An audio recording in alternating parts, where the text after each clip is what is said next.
Salut à toutes et à tous, l'équipe du Tour est à Figeac dans le magnifique département du Lot en cette première journée de repos sur le Tour de France. Figeac, la ville de Jean-François Champollion, l'homme qui en 1822 parvint après des millénaires de mystère à déchiffrer les hiéroglyphes de l'Égypte antique. Eux aussi sont des déchiffreurs dans un autre genre, les décrypteurs du Tour de France. Ils nous régalent tous les jours avec leurs articles à lire dans les colonnes du journal L'Équipe et dans ce podcast.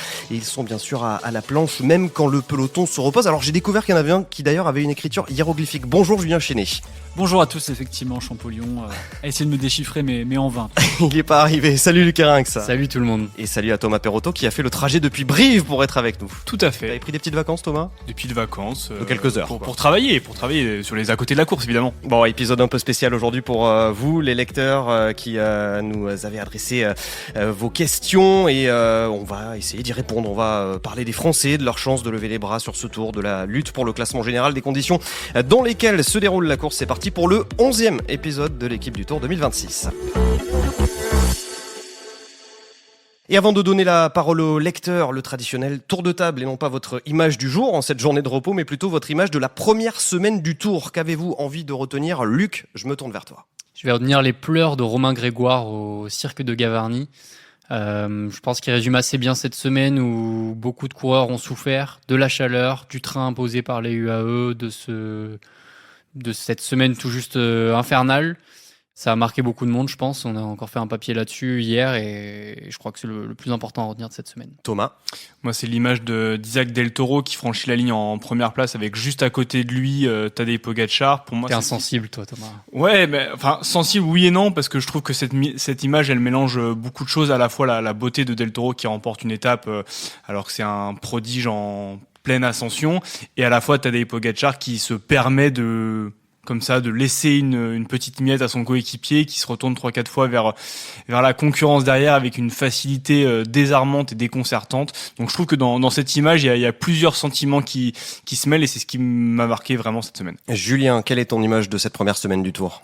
En contraste de ce que vient de dire Thomas, c'est l'image de résignation de Vingegaard quand il franchit la ligne à Gavarnie, où il s'arrête de pédaler tellement il a bout de force quelques mètres avant la ligne et il est tête baissée, comme si dès le 6e jour de course, en fait le Tour de France était déjà plié. Donc beaucoup de questions sur nos coureurs français aujourd'hui qui pour l'instant n'ont pas remporté d'étape sur ce Tour de France mais qui ont tout de même été en vue. On ne pourra pas dire le contraire. Notons la 4e place d'Alex Baudin hier à Ussel. Avant cela, Paul Sexas avait lui aussi terminé 4e de l'étape des Angles, 5e de l'étape de Gavarnie. Sexas qui est actuellement 6e du classement général.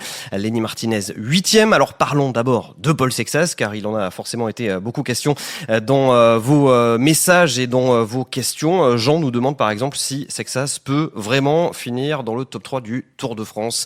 Je me tourne vers le spécialiste, le suiveur, Thomas Perrotto. Si d'une manière très froide on regarde aujourd'hui le classement, il a une 30aine de secondes du podium, donc évidemment qu'il est dans le coup pour le podium. Maintenant je pense, au-delà de cette lecture chiffrée du classement, qu'il est en forme, qu'il a toutes les capacités pour aller jouer avec des coureurs comme Remco Evenepoel, Isaac Del Toro, Lipovitz, Juan Ayuso, toute cette petite caste-là, on va dire, qui est largement en dessous de Tadej Pogačar et peut-être même de Vingegaard. Aujourd'hui, Paul Sexas, il est là où il voulait être au bout d'une semaine de course, c'est-à-dire dans le coup, pas d'énergie utilisée inutilement, pardon. Donc pour répondre à cet internaute, oui, je pense que Paul Sexas a les moyens d'aller chercher le podium. Julien, je t'ai vu faire la moue. Non, je suis plutôt d'accord avec Thomas. Il est dans le bon wagon. Ils sont 6 à se tenir en 1 minute. Il est dedans. Il est là où on l'attendait. Le tour vient à peine de commencer. Les étapes, on va dire, décisives sont encore à venir. Après l'interrogation sur sa capacité à tenir sur 3 semaines, elle demeure puisqu'on vient seulement de terminer la première semaine. Donc il a préservé toutes ses chances et on a hâte de voir la suite maintenant. Il y avait 2 incertitudes dans l'approche du Tour de France de Paul Sexas. La première, c'était la gestion de la grandeur du Tour, de tous les à côté, la médiatisation, la pression, le fait de frotter, de se placer dans le peloton, ce qui parfois apparemment était un petit peu compliqué aussi. C'est vrai que on lui laisse pas toujours sa place, mais son équipe arrive à le défendre aussi. Cette première incertitude-là, on Il y a répondu avec pas mal d'aisance. Et la deuxième, c'est comme l'a mentionné Julien, c'est sa capacité en 3e semaine à être encore là en haute montagne. Et ça, on va devoir attendre et voir. Alors justement, on avait également une question à ce sujet-là, question de Serge. Est-ce qu'on a des informations sur sa récupération? On rappelle, Paul Sexas, je pense que la course la plus longue de sa vie, ça devait être le Tour de l'Avenir, 9 jours, si je dis pas de bêtises. Ouais, et du coup à l'échelon professionnel, les 2 Dauphinés. Dauphiné et Tour Auvergne-Rhône-Alpes. Et donc, qui sont des courses de 8 jours. Là, on en est déjà à 9 jours de course. Est-ce que tu as des infos, Thomas, sur sa récupération? Est-ce qu'il se sent bien et est-ce qu'il arrive à se projeter vers une évolution éventuelle du pic de forme dont on parle souvent sur le Tour de France? En tout cas, ce qui est évident, c'est que vendredi et samedi, l'étape de Paul Sexas a été plutôt tranquille. C'est ce qu'ont confié ses coéquipiers hier au bus à Ussel, en disant qu'il avait pas du tout forcé, qu'il avait pu se retaper tranquillement et que l'entraînement moderne fait que les coureurs ont l'habitude d'enchaîner des exercices à très haute intensité pendant de très très nombreux jours. Donc finalement, même s'il n'a pas couru plus de 9 jours en course, il a déjà eu des périodes d'entraînement, des stages d'altitude où il doit s'entraîner comme s'il y avait des efforts comme ça de répétition de plusieurs jours. Donc aujourd'hui, ça va bien. Aujourd'hui, il allait rouler. Enfin, ce lundi, il est allé rouler. J'ai pas exactement la longueur de la sortie, mais ça a été une sortie, on va dire, plutôt tranquille. A priori, ils étaient partis sur 2 heures en groupe. Je sais pas s'il y avait des intensités derrière de prévues. J'imagine pas sur un jour de repos, même si ça peut être le cas. Vu que demain c'est l'étape du Lioran, on peut imaginer que pour garder, on va dire, l'organisme en éveil, on inclut quelques intensités justement pour éviter d'être pris à froid demain. Est-ce qu'il peut aller chercher une victoire d'étape, Paul Sexas? Et je vais enrichir la question. Est-ce que ça serait une déception s'il ne gagnait pas d'étape sur ce Tour de France, en dépit d'un éventuel bon classement général autour de la 3, 4, 5, 6e place? Non et non. Il aura pas sa chance en fait. Tant qu'il restera placé au général, personne pourra le laisser partir.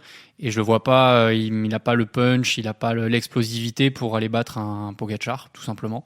Donc non, ça sera pas une frustration parce que le but principal de ce tour était de prendre des marques pour le classement général dans les années à venir. Bon, il n'y a pas que Paul Sexas dans la vie, les Français sont nombreux, 30 au départ cette année. Pouvez-vous donner les chances de victoire française? Alors je parle évidemment hors Paul Sexas sur cette deuxième partie de tour, et est-ce qu'on pourrait en envisager plusieurs? Bon, Julien. On peut essayer de répartir les étapes par catégorie. Déjà, il reste 3 étapes normalement au sprint. On n'a pas de sprinter. Il y a peut-être l'étape de Voiron qui est un peu plus difficile que les autres, ou s'il y a un peloton réduit, Dorian Godon pourrait peut-être avoir sa chance. Ensuite, les étapes de haute montagne, intrinsèquement, il n'y a que Paul Sexas qui est en capacité d'être parmi entre les 3 et 5 meilleurs. Mais bon, si le rapport de force demeure le même, il n'a pas aucune chance de gagner. Martinez, il faudrait qu'il se déleste du classement général. Et en partant pour la quête au point, pour le maillot à poids, il pourrait peut-être jouer une étape. Ensuite, j'ai un avis un peu différent sur Martinez, qui est quand même assez imprévisible et qui, même en restant dans la course au général, lui a cette explosivité dans des arrivées un peu assez punchy ou des radars comme on va avoir le col du Hag par exemple là sur l'étape du Markstein. Il est tout à fait capable de partir dans ces pentes à quasiment 16% et des pentes très irrégulières. En profitant d'un marquage, tu penses, Luc? Pourquoi pas, même avec Pogačar. Pogačar va pas forcément s'intéresser à Lenny Martinez. En revanche, les autres coureurs du général, oui. Mais s'ils sont que 2 ou 3 à partir et à basculer au col du Hag, pourquoi pas? Thomas, y a-t-il une étape que tu as cochée, toi, pour un Français, éventuellement? Honnêtement, à part le plateau de Solaison dimanche prochain et Paul Sexas qui profiterait de Tadej Pogačar qui lui donne un bon de sortie dans le dernier kilomètre pour aller s'imposer. Là, c'est ton chauvinisme qui parle. Peut-être chauvinisme pour la la Haute-Savoie et plateau de Solaison et non pas chauvinisme pour Paul Sexas, je précise. Après, il y a d'autres profils encore. Bon, Romain Grégoire, il était en souffrance depuis quelques jours. Il commence à se refaire un peu la cerise. Il n'est pas parti s'entraîner ce matin, mais il a déjà retrouvé des couleurs un peu hier. Il regrettait presque de ne pas avoir eu plus confiance en lui et à s'accrocher plus longtemps dans le groupe, même s'il il se pensait pas non plus en capacité d'aller jusqu'au bout jouer l'échappée, mais si on regarde un peu plus loin, l'étape de Belfort, où il va passer dans le village de sa maman, Saint-Vite, en début d'étape, il y a le ballon d'Alsace à la fin, c'est peut-être un peu long pour ces 9 km comme le ballon 9 d'Alsace. kilomètres. Romain Grégoire, je l'imagine. à 6%. J'ai du mal. Ouais, mais c'est quand même pas la plus dure. difficile ascension, on va dire. C'est 20 minutes, c'est sur sa limite haute, on va dire, de ses capacités, un terme que Luc adore, je crois. Mais après, il y a 30 km pour rallier l'arrivée. C'est l'un des meilleurs descendeurs du peloton, donc s'il bascule avec moins de 30 secondes de retard. Avec il peut une rentrer. seule ascension ce jour-là, on peut peut-être imaginer que les UAE durciront moins la course que les autres jours, donc Deux ascensions, que si je dis pas ça. de bêtises. Alors, une autre qui est moins dure Oui. juste avant. Col Oui, du oui. Croix, je crois. Voilà, qui est pas Mais en tout cas, je les prends deux même sont pas en passés dans le compte. final. dans le final. Donc auquel cas l'échappée pourrait éventuellement aller au bout, ou alors on pourrait arriver avec un peloton réduit. Et dans ce cas-là, je suis d'accord avec toi, Julien, ça peut être favorable. Mais à Grégoire. condition qu'il ait retrouvé vraiment l'entièreté de ses moyens. Et après, j'aimerais quand même ajouter Kevin Vauquelin, s'il retrouve sa condition, clairement, il est loin du général. Il peut totalement en claquer une. Alex Baudin, il est en super forme, il était pas si loin hier, mais bon, il y avait un Van Der Poel face à lui. Voilà, on tient quand même des sacrées chances, mais pour l'instant, c'est que des superstars qui gagnent les étapes. Oui, c'est ça, parce que on va dire les étapes un peu phares de cette deuxième et troisième semaine, on va parler du Lioran, peut-être dimanche Cholaison, ensuite il y aura des étapes comme l'Alpe d'Huez. Ces étapes-là, elles sont promises, on va dire, aux mecs du général ou alors tout simplement à Tadej Pogačar. Et les autres étapes où il peut y avoir un peu de marge de manœuvre, je suis désolé, mais j'ai pas l'impression que les Français puissent exister face à Mats Pedersen, face à Quinn Simmons, face à des coureurs comme ça, face à Mathieu Van Der Poel, comme on l'a vu hier. Les Français sont quand même dans une deuxième catégorie sur ce genre d'étape, je Simons, trouve. je le mets pas au-dessus de Romain Grégoire. d'un Baudin. Non, personne n'est au-dessus de Romain Grégoire. Non, mais je trouve qu'il y a des limites sur certaines étapes où il y aura toujours en face un baroudeur ou un mec plus expérimenté pour s'imposer. Un petit mot, puisque vous parliez tout à l'heure de Lenny Martinez, on a une question de Tadej, alors qu'il nous signale qu'il a 15 ans et qu'il est fidèle auditeur de l'équipe du Tour, grand fan de l'équipe, On l'embrasse. grand fan de Vélomag et sans doute de Nicolas Pertuis. Peut-on s'attendre à une vraie bataille entre Valentin Paré-Peintre et Lenny Martinez pour le maillot à pois sur ce Tour de France, ou est-ce que ce maillot va revenir à Pogačar? C'est vrai que la question va se poser, parce que ces dernières années, il est souvent revenu, ce maillot, justement, à des très forts du classement général. Il va y avoir une bataille, mais c'est pas eux qui vont décider. C'est Tadej Pogačar qui va, s'il a ciblé 4 étapes d'ici la fin du Tour de France et qui s'impose 4 fois au sommet, il prendra suffisamment de points pour s'assurer le maillot. Après, par exemple, l'étape de mardi, là, donc demain dans le Lioran, je suis persuadé qu'un coureur comme Valentin Paré-Peintre, il va tenter de prendre l'échappée. Il y a 6 ascensions répertoriées avant la montée vers Lioran, 2 cols de première catégorie. Il y a moyen de faire en tout cas un beau petit rapproché au classement par points, potentiellement de prendre le maillot à poids demain soir au Lioran, mais après, ça ne dépendra pas d'eux. Question sur Julien Alaphilippe. On l'a vu à l'attaque hier dans l'étape entre Malmort et Ussel. Est-ce qu'il va enfin attaquer avec succès sur ce tour? Alors la question, bon, je l'ai un petit peu édulcorée, on va dire. Elle était pas forcée, elle était un petit peu ironique. On se demande si Julien Alaphilippe, par contre là, très sérieusement, va parvenir à faire quelque chose. Finalement, on l'a vu à l'attaque hier. C'est quand même plutôt bon signe, une bonne nouvelle pour le double champion du monde. Luc, Je crois Julien. qu'il était plutôt là pour mettre sur orbite ses coéquipiers de Tudor. On l'a vu, malheureusement, c'est un peu compliqué cette saison pour Julien Alaphilippe, qui a aussi été malade. Il a des circonstances aussi. Et il est tout simplement peut-être aussi vers le bout de sa carrière. C'est super qu'il ait attaqué hier, c'est super qu'il puisse se montrer un petit peu, mais déjà là on mentionnait les Français qui ont le plus de chances de s'imposer, et effectivement on disait qu'en face il y a que des champions. Pour Alaphilippe ça va être compliqué. Bien. On ferme le chapitre sur les Français. On peut en ouvrir un sur les conditions de course. On a beaucoup parlé hier, notamment des déclarations de Tadej Pogačar sur le fait de courir en été dans des endroits très chauds, mais à tête un peu reposée. Avec un petit peu de recul, je vous propose d'en reparler aujourd'hui, avec des parcours chaque année faits encore plus pour le spectacle que pour un tour traditionnel. Quel est le poids de la parole de ces coureurs qui revendiquent justement, alors soit des étapes plus diversifiées, soit qui veulent, à l'image de Tadej Pogačar, privilégier leur santé face à la canicule ou face à des enchaînements d'efforts déments. Alors là, on parle pas de Tadej Pogačar pour l'enchaînement des efforts déments, mais notamment de Romain Grégoire, par exemple. Quel poids ils ont, les coureurs, là-dedans? Ils ont un poids certain parce qu'on l'a vu dans les années passées quand il y avait des conditions climatiques très compliquées, parfois je sais pas, de la grêle, de la pluie qui rendait certaines étapes glissantes. Je me souviens d'une étape du Giro où ils voulaient tout simplement pas prendre le départ. Donc quand ils s'associent et qui revendiquent avec un front commun qui sont en désaccord avec ces conditions qui mettent en danger leur sécurité. Ils ont du poids. Et puis, comme le disait hier Thomas, quand Pogačar prend la parole sur ce sujet-là, bah voilà, on en a parlé hier, on en reparle aujourd'hui. Je pense que beaucoup de coureurs vont en parler demain en zone mixte. C'est sûr que ça peut amener à réfléchir. Il y a que, c'est un peu ce que j'ai dit hier, mais il y a que les grands champions qui peuvent faire bouger les choses.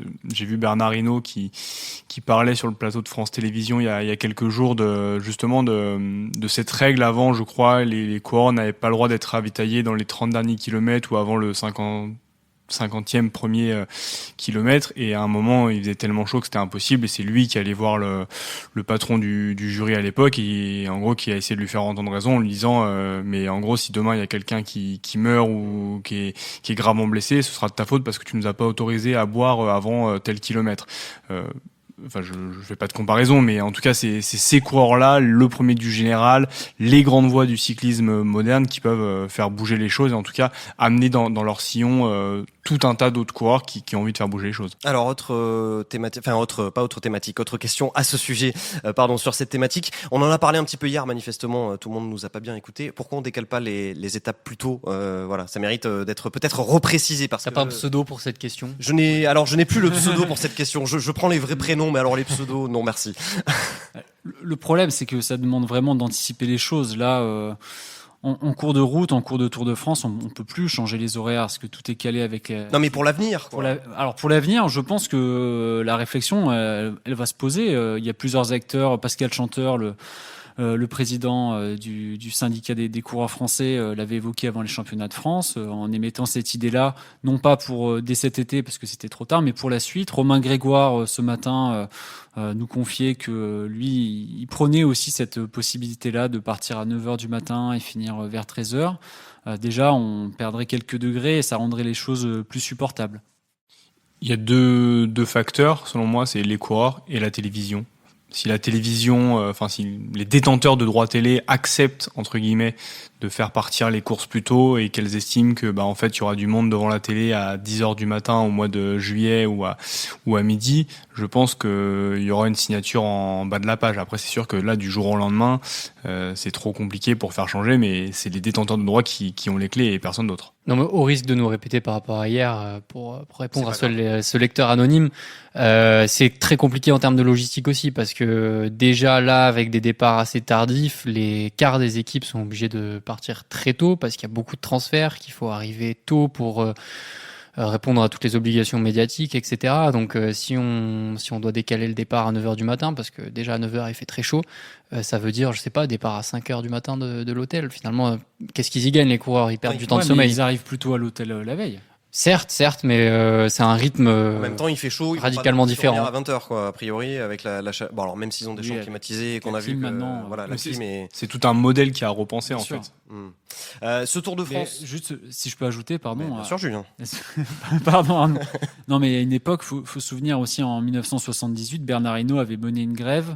On l'avait poussé à mener la grève parce qu'il portait ce maillot de champion de France, parce qu'il y avait ces demi-étapes en fait qui entraînaient en fait il y avait même parfois 3 étapes dans une même journée. Il devait donc c'était plus des demi-étapes mais des tiers-étapes. On peut les appeler comme ça, effectivement. Et donc il devait se lever à 5h du matin et se coucher à 22h, et il dormait dans des dortoirs dans des conditions impossibles.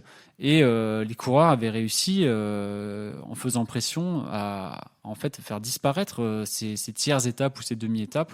Donc pourquoi pas aujourd'hui imaginer effectivement que les coureurs arrivent à faire peser de tout leur poids par la voie de Pogačar notamment. Peut-être pas d'enlever le Tour de France de juillet, parce que c'est indissociable de l'été, je pense que ça n'arrivera pas. Mais au moins décaler plutôt dans la matinée les départs. Bon, ce Tour de France de juillet, cette année, en tout cas, dominé pour l'instant de la tête et des épaules par Tadej Pogačar et son équipe UAE Team Emirates, ça a aussi, bien évidemment, fait beaucoup parler chez nos lecteurs, chez nos auditeurs. Pourquoi les UAE ne laissent partir personne dans la moindre échappée? On ne comprend pas pourquoi cette rigidité impitoyable, cette main de fer. Alors là aussi, on en a parlé partiellement hier, mais c'est peut-être bien de redévelopper à nouveau sur ce sujet. Julien, pourquoi les UAE essayent comme ça de poser leurs mains sur le Tour de France? Il y a une hypothèse, c'est continuer ce rouleau compresseur pour essorer l'adversité, sachant que Pogačar est intouchable sur la durée. Après, est-ce qu'ils avaient besoin de faire ça hier? Je suis pas certain. C'était quand même personne n'a compris leur tactique. Chaque voix disait un scénario, enfin un plan au briefing différent. Donc c'est assez incompréhensible. Donc ouais, je sais pas ce que vous en Eux ne pensez. pointent jamais cet élément de réponse-là que personnellement je maintiens. Voilà, c'est ce fameux rouleau compresseur. Alors je sais pas pourquoi ils n'en parlent pas publiquement et ça permettrait peut-être d'enlever un petit peu de mystère autour de ces étapes incompréhensibles. Peut-être qu'on aurait moins à dire. Mais pour moi, c'est la seule explication possible. Une question un petit peu relative à ça. Est-ce que Pogacar ne devient-il pas de jour en jour un monstre d'orgueil pour tout contrôler et régenter à son unique profit, comme si chaque étape devait rentrer dans l'escarcelle du AE? Bref, du super cannibalisme pathologique, carrément. Il a un petit peu répondu à ça d'ailleurs l'autre jour. Oui, c'est un super cannibale parce qu'il aime gagner en fait. Il aime gagner, mais hier, il a pas tout fait pour gagner non plus. Quand l'écart était à moins d'une minute, rien ne l'empêchait de partir dans une ascension, de rejoindre Van Der Poel et de le battre au sprint. Il a pas fait ce pari-là.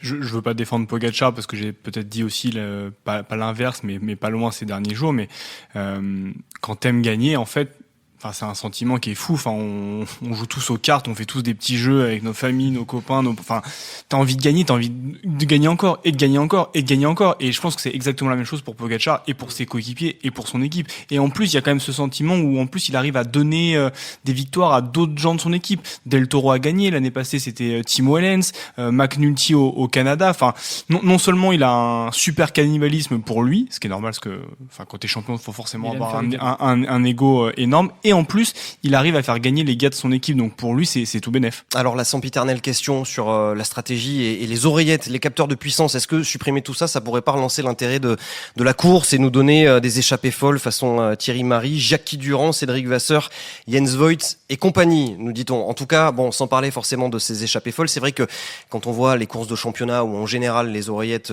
à minima sont interdites, on assiste à des courses encore plus folles avec peut-être des scénarios parfois qui sont loin d'être écrits d'avance. Oui, mais j'ai du mal honnêtement à répondre à cette question parce que le schéma il est comme ça. Enfin, on va pas changer les règles du jeu. Ça. Il pourrait ne pas l'être, Thomas. Oui, mais ça fait longtemps que ça a changé. C'est pas comme si c'était un règlement qui datait d'il y a 2 ans. Maintenant, les oreillettes, c'est quand même entré dans les mœurs du peloton, des directeurs sportifs, des coéquipiers, des leaders. Enfin, et puis surtout, ça ferait vraiment genre, on enlève un truc pour, je sais pas, pour rebattre l'écart. Ce serait comme dire demain, est-ce que finalement les plus petites équipes du peloton devraient pas avoir un meilleur vélo que les autres? Enfin, honnêtement, la question des oreillettes sur le Tour de France, évidemment que ce serait beaucoup plus excitant, mais c'est comme ça. La course, elle est quand même folle, quoi. Enfin, quand oui, on non, voit Pogacar, justement, le fait qu'il parte d'aussi loin. Enfin, il y a quelques années, on se plaignait Bien sûr. Voilà, il faut attendre maintenant, il faut toujours attendre les 2-3 derniers kilomètres, voire le dernier kilomètre pour qu'ils attaquent dans l'école. Là, je pense qu'on est obligé de regarder l'étape toute la journée. Et puis, souvenons-nous peut-être des Tours de France du début des années 90, avant les oreillettes, les Tours de France Miguel Indurain. Je sais pas si on s'éclatait tant que ça, quoi. La question elle se pose peut-être moins maintenant que le cyclisme est redevenu un sport spectaculaire et attractif, ce qui était moins le cas il y a une dizaine d'années. Mais je trouve quand même que la question continue à se poser parce que vraiment l'intelligence du coureur, elle est hyper importante. Enfin, je veux dire, les oreillettes, en fait, ça permet en fait au niveau de la prise d'infos, il n'a plus besoin vraiment de réfléchir. Quand il y a un groupe qui part, il a juste à attendre à l'oreillette d'avoir la composition de l'échappée et puis de réagir en conséquence en fonction de ce que lui dit le directeur sportif. Alors que sans oreillette, t'es obligé de lever la tête. Qui est-ce qui est parti? Attends, est-ce qu'il était dangereux au général? Lui, je me souviens plus. Et en fait, ça rend la course quand même beaucoup plus imprévisible et ça oblige quand même une prise d'information. Et après, il y a la prise de décision. Chérel et Bardet, quand ils partent dans la descente de Domancy en 2016, ils désobéissent au directeur sportif. Heureusement qu'ils ont désobéi, mais si c'était fié à l'oreillette, on n'aurait pas eu ce scénario-là. Et juste un dernier truc, Lucien Van Impe, lui, il considère qu'un directeur sportif ne peut pas te faire gagner une course, mais il peut te la faire perdre, justement, avec des ordres, en fait, qui vont rentrer en contradiction avec l'instinct du coureur, quoi. Et justement, on prive du coureur cet instinct avec ses oreillettes, et je pense que justement l'essence du vélo, elle est là aussi, quoi, dans cette imprévisibilité qui disparaît un peu avec ces oreillettes. Ma seule limite à ce que tu dis, c'est que tu présentes les coureurs comme des objets téléguidés par quelqu'un dans la voiture. C'est pas non plus un jeu vidéo. Je pense que Pogacar, quand ils sont un peu, malgré tout. Ouais, mais pas tout le temps. Van der Poel hier, je pense que quand il décide d'attaquer, il le fait parce qu'il voit que les coureurs derrière lui sont un peu moins bien et que c'est le plus fort de la pente. Et je pense pas qu'on lui ait dit à l'oreillette, Mathieu, faut que t'attaques. Quand Tadej Pogacar, il attaque au Monte Sainte-Marie sur l'Estrade Bianche, je crois pas que ce soit une tactique de son directeur sportif qui lui dit du jour, d'une seconde à l'autre, il faut que t'attaques. Il y a quand même encore,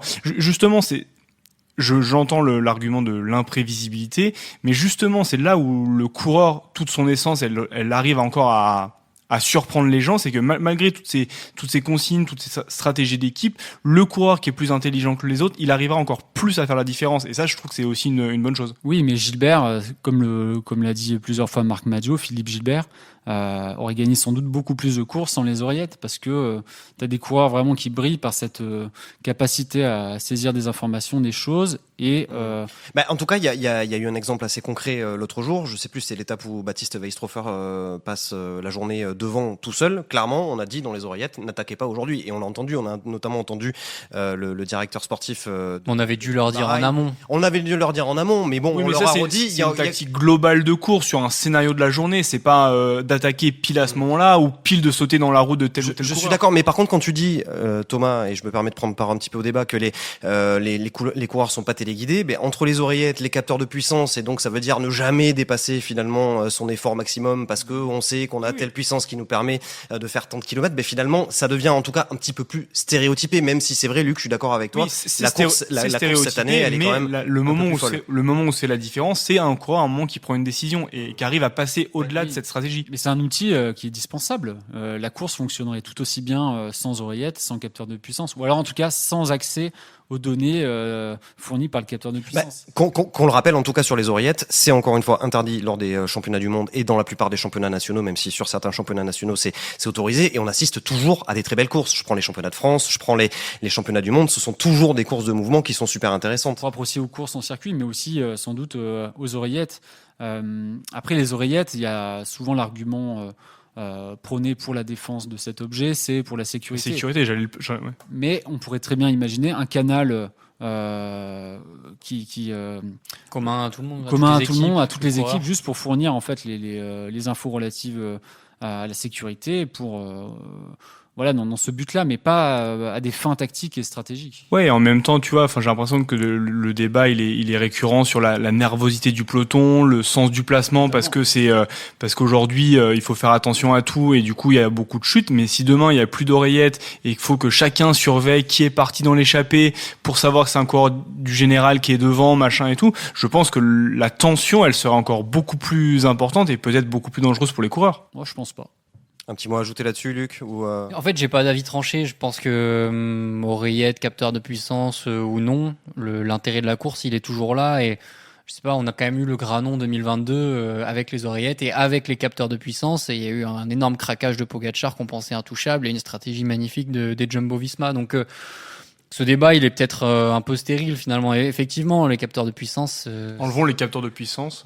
Ouais, les capteurs de puissance. Les oreillettes, c'est plus. Je vois finalement les directeurs sportifs. Je suis pas sûr qu'ils aient des stratégies renversantes en plein milieu de la course qui permettent de changer vraiment tout un scénario. En revanche, les capteurs de puissance, c'est vrai que ça limite parfois l'envie des coureurs.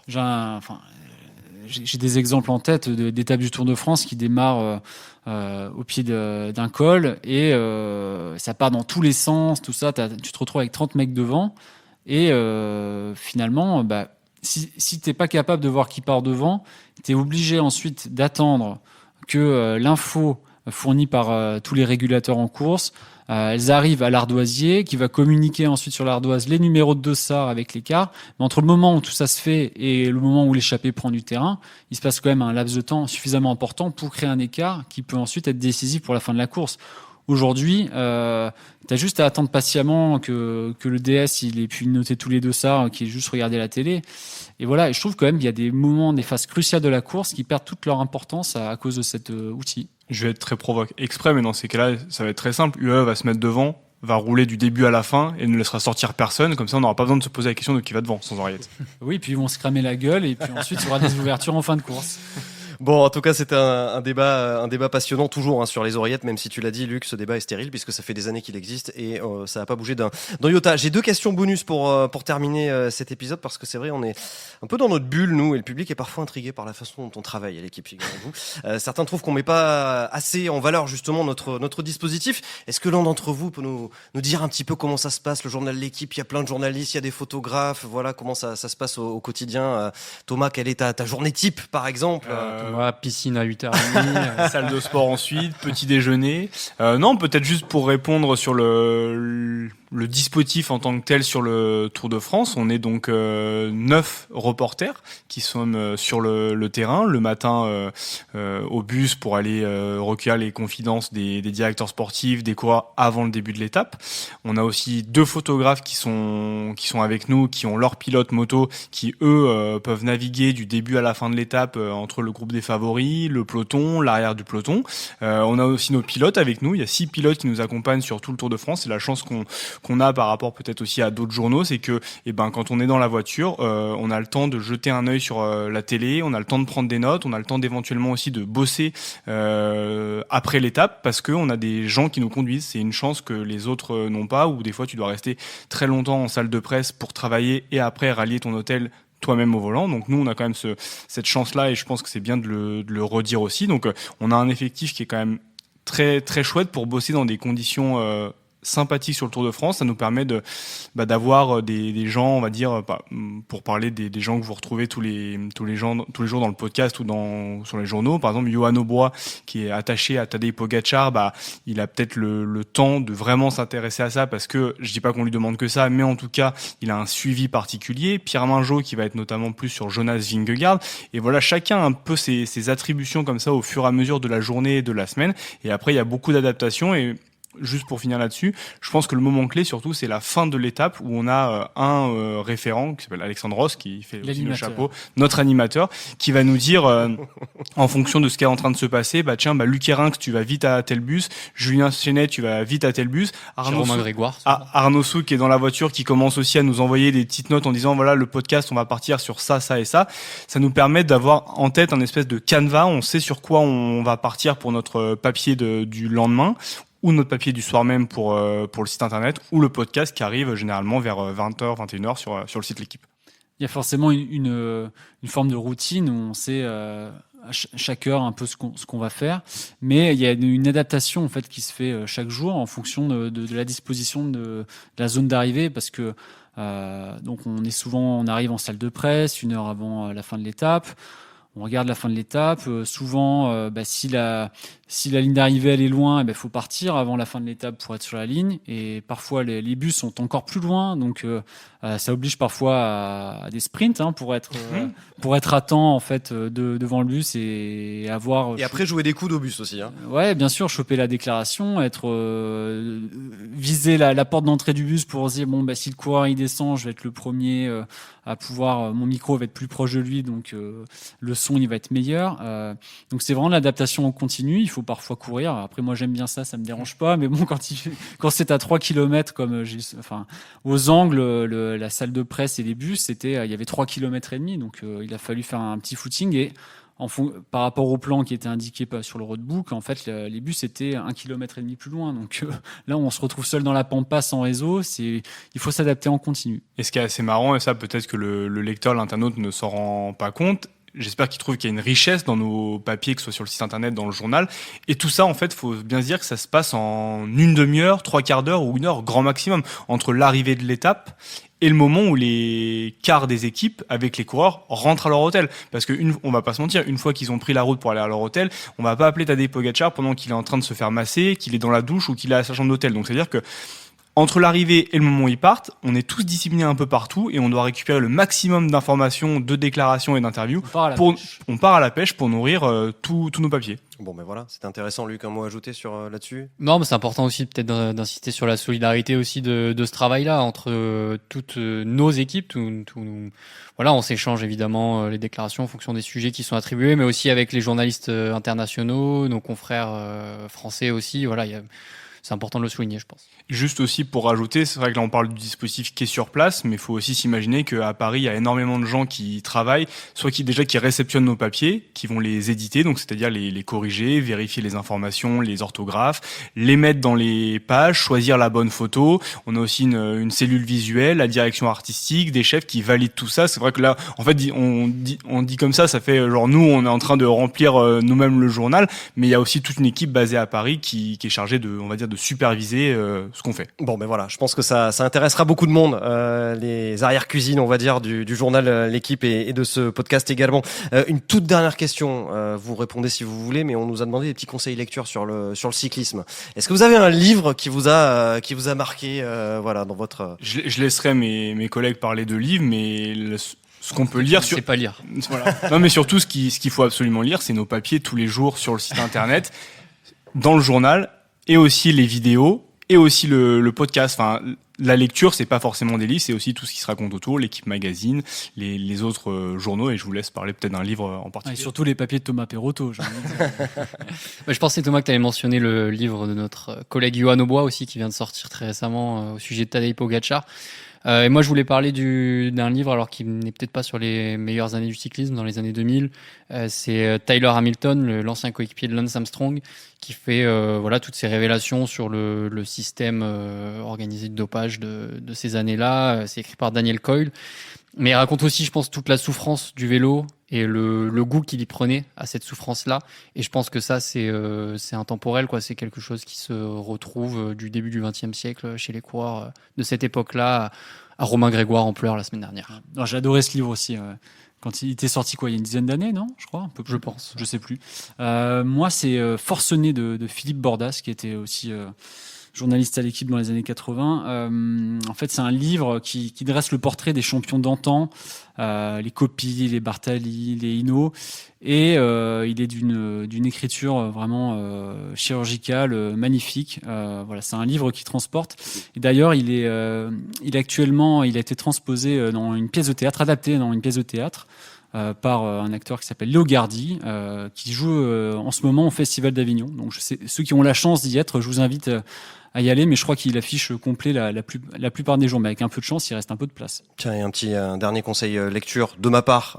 Moi aussi, j'aime bien les trucs historiques, un petit peu comme ça. J'avais lu un livre sur Jean Robic, qui s'appelle Robic 47, premier vainqueur du Tour d'après-guerre, et qui est vraiment excellent parce que ça retrace d'abord le parcours de ce garçon, Jean Robic, qui a dû fuir la guerre justement pour partir en Bretagne, et qui a donc remporté le seul Tour de France de sa carrière en 1947, et qui, je crois, reste à ce jour le seul vainqueur d'un Tour de France à ne jamais avoir porté le maillot jaune en course. Donc voilà, c'est un livre qui est super intéressant. Merci à tous de nous avoir suivis dans le masque et la pluie. Mais non, mais on nous demande des conseils. Donc donnons-les. Merci Julien, Luc, Thomas d'avoir donc répondu à toutes ces questions aujourd'hui. Je vous laisse filer parce que il y a quand même tournoi de pétanque. Ça aussi, c'est les arrière-cuisines de l'équipe. On se retrouve demain pour un nouvel épisode de l'équipe du Tour au terme d'une très belle étape de montagne à n'en pas douter dans le Massif central entre Aurillac et le Lioran. Je remercie Mathieu Roclago à la réalisation de ce podcast et je vous dis à demain.